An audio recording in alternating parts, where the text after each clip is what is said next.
Leaked images show us the possible final design of the Samsung Galaxy S9. OnePlus 5T exceeds sales expectations, but brings up some bad news when it comes to software. We hear that the BlackBerry KEYone sequel might surprise everyone with the spec sheet. I'm Jaime Rivera, packing like crazy. This video is definitely going to be late. I have to travel, and I will see you tomorrow from studio number 2. This is Pocket Now Daily.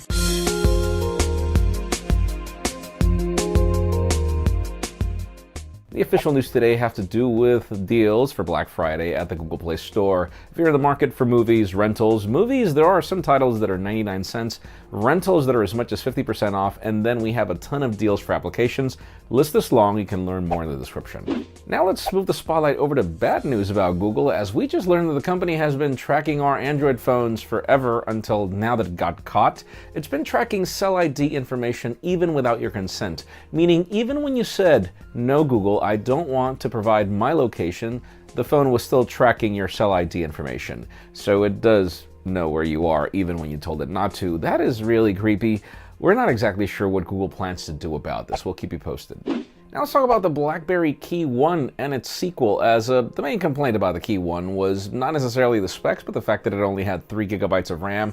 Not that I had anything to complain about, but obviously we Android fans are spec heads. We want the latest and greatest hardware. It turns out that there are some leaked benchmarks that show us 6 GB of RAM for the next generation KEYone. I can't wait to see what the processor is going to be, and I do hope that they stick to the Snapdragon 6 lineup for the insane battery life that we get.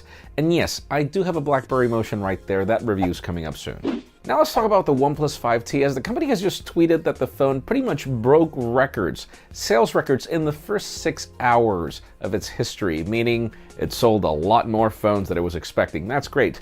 The bad news is that one thing it didn't tweet is that it's not going to join Project Treble. For those of you that don't remember what it is, Treble is what allows OEMs to be able to update your phone quicker. It will require less hurdles and less cost for that to be done, but it seems that Oxygen OS is a little more complicated. Now, bear in mind, Project Treble is for every phone launching with Oreo, and this phone didn't launch with Oreo, so it's not like if I can say OnePlus, you didn't do this right, but yeah. And finally, the hot news today, very early, have to do with leaks of the Samsung Galaxy S9.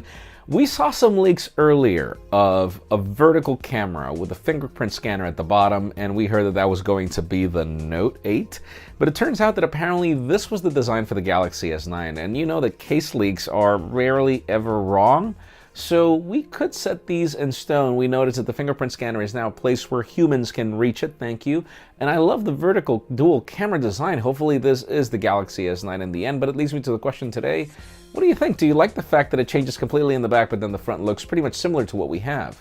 Because in my case, I like it just like that. I really don't want the Galaxies to change their front. I love the way it is. Even with the whole iPhone 8 design, I don't care. Sorry, iPhone 10. But leave us a comment down below. We'd love to know your opinion. Friends, again, if you want to get the news earlier, follow us on PocketNow.com and subscribe to our channel by hitting this button up here. You can watch yesterday's Pocket Now Daily up here and our final review of the OnePlus 5T down here. You can also follow me on Twitter, Jaime_Rivera, on Instagram at Jaime Rivera. Please give this video a thumbs up if you like what you saw. I am Jaime Rivera. Thanks so much for watching. We'll see you tomorrow at some point.